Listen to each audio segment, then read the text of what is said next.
नमस्कार बच्चों। आज हम चैप्टर 2 एक्सरसाइज 2.5 का क्वेश्चन नंबर 9 करेंगे। क्वेश्चन नंबर 9 एक सर्वसमीका है जो हम प्रूव करके दिखाएंगे कि ये सत्य है। और आपको मैंने 8 सर्वसमीकाएं लिखवाई थी शुरू में और अच्छे से याद करने के लिए बोला था। ये समझ लीजिए कि ये 9वीं और 10वीं सरसमीका है। ये आप लोगों को 9वीं और 10वीं सरसमीका याद करनी है। क्या करनी है बेटा? याद करनी है, क्योंकि इनके क्वेश्चंस आपको एग्ज़ाम में पूछे जाते हैं। तो ये आ गई आपकी फर्स्ट पार्ट। ध्यान रखिएगा, ये सर्वसमीका है, ये आपको याद करनी है। इसको हम सत्यापित करके दिखा रहे हैं कि हाँ ये सत्य है, ये ट्रू है। हाँ जी, हमने क्या किया, ये सर्वसमीका की राइट हैंड साइड ली। राइट हैंड साइड क्या है? x प्लस वाई ब्रैकेट में into x square minus x y plus y square. अब हम क्या करेंगे, ये द्विपदी की त्रिपदी से गुना है। द्विपदी को त्रिपदी से कैसे गुना करेंगे? द्विपदी का पहला उठाएंगे, पहली टर्म उठाएंगे और उसको पूरी ब्रैकेट से गुना कर देंगे। ये देखिए x उठाया और पूरी सेकंड ब्रैकेट से गुना कर दिया, फिर प्लस y उठाया और फिर उसको पूरी सेकंड ब्रैकेट से गुना कर दिया। अब सेकंड ब्रैकेट के अंदर 3 टर्म्स हैं, यानी कि 3 पद हैं। तो हम क्या करेंगे, x को अंदर जाके तीनों टर्म से गुना कर देंगे।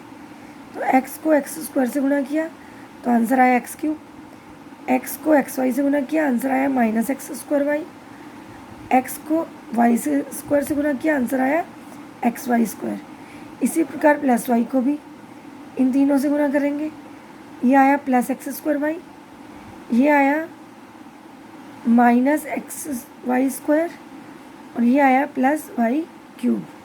अब ध्यान से देखिए, ये और ये वाला माइनस एक्स स्क्वायर वाई और ये प्लस एक्स वाई स्क्वायर, ये दोनों लाइक टर्म्स हैं, यानी कि समान पद हैं। ठीक है, दोनों एक जैसे हैं। ठीक है, एक माइनस में है और एक प्लस में है। तो ये देखिए मैंने इकट्ठे लिख दिए और ये लाइक टर्म्स को इकट्ठा लिख दिया, समान पदों को।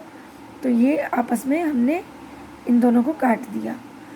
अब इन दोनों को इकट्ठा कर दिया और ये दोनों भी कट गए। क्यों कट गए? क्योंकि एक प्लस में और एक माइनस में है, दोनों सेम है। एक प्लस में और माइनस में क्या आ जाता है, 0 आ जाता है। तो हमने इनको काट दिया, क्या बचा? Y cube. तो हमारे पास क्या बचा? X cube plus y cube. ये 2 चीज़ें बची और ये हमारी क्या थी? Left hand side. तो राइट हैंड साइड किसके बराबर आ गई? लेफ्ट हैंड साइड के। तो हमारा ये सत्यापित हो गया। अब बढ़ते हैं अगले क्वेश्चन की तरफ। अगला क्वेश्चन देखिए, सेकंड पार्ट। अब इसमें हमने ये वाली सरसमीका सत्यापित करनी है।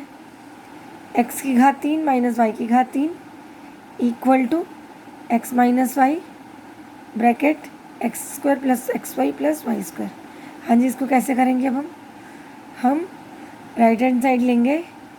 राइट हैंड साइड ले ली हमने। ये अब द्विपदी को त्रिपदी से गुना करना आप लोगों को सिखा रखा है।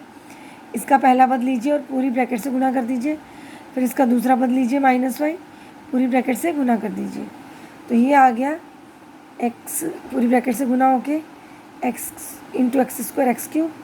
ये आ गया एक्स स्क्वायर वाई, ये आ गया एक्स वाई स्क्वायर। यहाँ भी ऐसे ही minus x square y minus x y square minus y cube. अब ये वाली टर्म और ये वाली टर्म सेम है, तो हम इन दोनों को साथ साथ लिख देंगे और इन दोनों को भी साथ साथ लिख देंगे। जो टर्म सेम होती हैं, जो लाइक टर्म्स होती हैं, उनको साथ साथ लिख देते हैं। अब ये दोनों कट गई क्योंकि एक प्लस में और एक माइनस में, और ये भी कट गया क्योंकि एक प्लस में माइनस में, यानी कि ये 0 आ गया। तो क्या बचा? X cube minus y cube. तो ये हमारा क्या हो गया? सत्यापित हो गया। अब बढ़ते हैं अगले क्वेश्चन की तरफ। देखिए अगला क्वेश्चन। अगला क्वेश्चन है 10वां क्वेश्चन कि निम्नलिखित में से प्रत्येक का गुणनखंडन कीजिए। 27y³ + 125z³, 64m³ - 343n³। अब ध्यान से देखिएगा, जो 27y³ है साफ दिख रहा है कि ये x³ + y³ की फॉर्म की टाइप का है, तो यहाँ पर नौवीं सरसमीका लगेगी। तो हमने नौवीं सरसमीका अभी अभी की है, तो हम क्या करेंगे, पहले इसको पूरे को क्यूब में चेंज कर दें। 27 किसका क्यूब होता है, 3 का, तो ये बन गया 3y का cube plus as it is उतारा। 125 किसका क्यूब होता है, 5 का, तो ये बन गया 5z का क्यूब। तो ये आ गया 3y का क्यूब प्लस 5z का क्यूब। अब मैंने क्या किया, यही नौवीं सरसमीका, जो 9th सरसमीका मैंने आपको अभी अभी करवाई है, जो क्वेश्चन नंबर 9 में जो करवाई है, नौवीं सरसमीका हुई, क्योंकि 8 पहले लिखवा दी थी, 9वीं 10वीं अब आई है, तो ये क्वेश्चन नंबर 9 में जो लिखवाई है सरसमीका, ये हम लोग लिख देंगे एज इट इज़ लिख दी याद करके। इसको याद करना बहुत ज़रूरी है। Coming to memory, CTM, coming to memory मतलब याद करना। हाँ जी, देखिए अब x³ + y³ की जगह हमने ये लिख दिया 3y का क्यूब प्लस 5z का क्यूब। हमने क्यूब में चेंज किया था ना, हमने ये लिख दिया। अब हमारा x हो गया 3y और y हो गया 5z। तो अब इस तरफ राइट हैंड साइड की तरफ x की जगह आएगा 3y और y की जगह हर जगह आएगा 5z। देखिए x का स्क्वायर बराबर 3y का स्क्वायर माइनस x की जगह 3y, y की जगह 5z, प्लस की जगह प्लस और y की जगह 5z का स्क्वायर। अब हम क्या करेंगे, 3y का स्क्वायर निकालेंगे। 3y का स्क्वायर मतलब 3y को 3y से गुना किया, 3y को 3y से गुना किया, रफ में करके देखिए, तो ये आ गया 9y स्क्वायर। तो अब ये आ गया 9y square minus 15yz plus 5 5 25 25z square.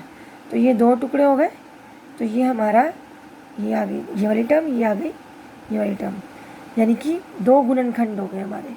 ठीक है, ये हमारा आंसर आ गया। अब बढ़ते हैं अगले क्वेश्चन की तरफ।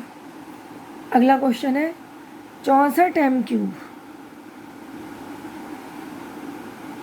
- 343n³। 64 किसका क्यूब होता है, 4 का, तो ये आ गया 4m का क्यूब, माइनस की जगह माइनस। 343 किसका क्यूब होता है, 7 का, 7n का क्यूब। अगर आपको बाई चांस नहीं पता चले कि ये किसका क्यूब होता है, तो आप साइड में रफ में अभाज्य गुणनखंड करके भी निकाल सकते हैं। समझ आई बच्चों? तो अभाज्य गुणनखंड विधि द्वारा भी निकाल सकते हैं कि 343 किस संख्या का क्यूब होता है। अब हमने क्या किया, सरसमीका लिख दी और सरसमीका के नीचे हमने इनके क्यूब लिख दिया। x का क्यूब 4m का क्यूब माइनस 7n का क्यूब, यानी कि हमारा x हो गया 4m और y हो गया 7n। अब इसके नीचे हम x की जगह लिखेंगे 4m, माइनस की जगह माइनस, y की जगह 7n। x का स्क्वायर मतलब 4m का स्क्वायर, प्लस की जगह प्लस, x की जगह 4m, y की जगह 7n, और प्लस की जगह प्लस और y की जगह 7n का स्क्वायर। अब ध्यान से देखिए, 4m - 7n ब्रैकेट में आएगा एज इट इज़ 4m का स्क्वायर, यानी कि 4m गुना 4m, तो ये आ गया 16m स्क्वायर, प्लस ये आ गया 28mn, प्लस ये आ गया 49n स्क्वायर। ठीक है, अब 4m - 7n bracket 16m square plus 28mn plus 49m square, ये आपका आ गया आंसर। ये कितने गुणनखंड हो गए, 2 गुणनखंड हो गए। इस वाले को इसके कितने गुणनखंड हो गए, 2, क्योंकि हमें क्या था, निम्नलिखित में से प्रत्येक का गुणनखंड कीजिए। अब आपका होमवर्क क्या है, ये दोनों सरसमीकाएँ आप अच्छे से याद करेंगे। याद कैसे करेंगे, इसको 10 बार अपनी प्रैक्टिस कॉपी में लिखेंगे और इस लेसन की प्रैक्टिस कॉपी में आप लोग करेंगे और ध्यान से करेंगे ये चीज़। और आप लोग जब तक इस लेसन की प्रैक्टिस अच्छे से नहीं करेंगे, आपको क्वेश्चन सॉल्व करना एग्ज़ाम में नहीं आएगा। तो बच्चों, ये आपने क्या करना है, ध्यान से करना है।